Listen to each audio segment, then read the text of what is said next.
Retire because of your children, let us know. Share your grief, share your stories with us this morning. You can get me on Twitter. I'm on @Eamon This is @Sky Sarah Jane, and the email comes up there, news@sky.com. Perhaps you're one of those grown-ups that live at home and go, well, hang on a second, it's just my inheritance that I'm getting early. Yeah, I can just bless them, sure. You don't really want to see them leaving the house, you know. There he is, 47 years of age, still there. Sometimes they have no choice. They might not want to be there. No, it's not funny, actually, now the more we think of it all. We've got a nice interview now with Prince Harry. He's spoken to us about the psychological support he received after serving in Afghanistan. And he also said he can relate to people competing in what are termed the Invictus Games because of what he described as images he has been unfortunate enough to see.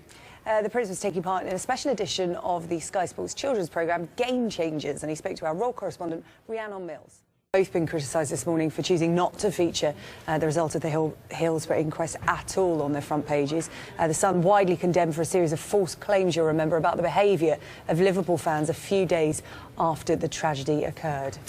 Well, speaking on last night's press preview on Sky News, the Sun's political editor defended his paper's front page. People told me, say it's more embarrassing that the editor of the Times still has a column within your newspaper, but that's another story.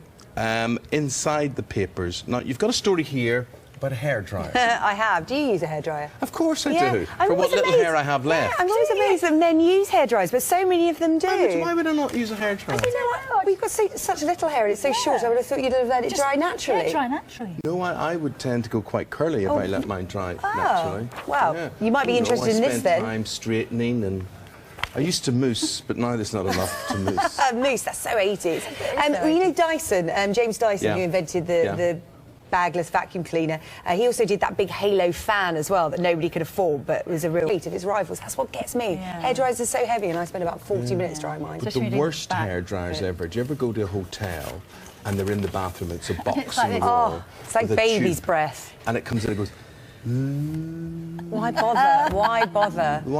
Baby's breath is a very good way of describing that. Yeah, it's the bane of my life. What's the point? I looked at that, and they're French made, right?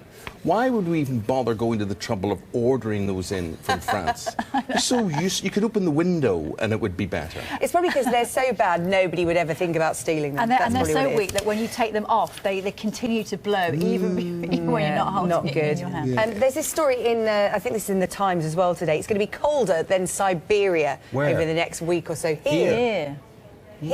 In the UK. Well, there you go. And so, it's going to be colder than Siberia over the next couple of weeks, -5 degrees. It looks like we're just bypassing spring. Spring's gone. It was actually bizarre being in a snowstorm, walking the dogs, but the sun was shining and it was snowing at the same time. Did you get any hail? That tends to happen as well. Snow, hail, sunshine. It's just And then snow, when it all stopped, the birdies came out and it was all tweeting and the worms came through the soil and it was lovely. Spring, and that's why she's dressed so I know. I'm bringing spring to the studio because outside it's not around. But then with the spring comes pollen. Do you have an allergy? If you do, you might know what it's like to be called fussy or even attentive because of it. Lindsay McManus says that attitude is completely unacceptable, and here she is with today's morning story. Junior doctors in England will resume the first all-out strike in NHS history in just under 2 hours' time. More than 21,000 of them walked out yesterday, withdrawing emergency care from A&E and maternity wards. Let's go live to Barnet General Hospital. The Sky's Tom Platt. Here's an idea to think about. A 15-minute snooze in a dedicated sleep room at every place of work will improve that sounds amazing. Productivity. Let's do it. Yeah. Who's saying this? This is a French think tank, a man called Dr. Jean-Pierre Giordanella, who sounds like my kind of guy. I think this is a brilliant idea. 15, I don't think. I'd wake up, I'd need more. All you need. But you have to get up at 2 o'clock in the morning. You two are probably not typical. God knows what time. But you think if the junior doctors were reading that, then the French have a 35-hour week anyway. You think how many junior doctors, a 35-hour week is in their dream? Yeah.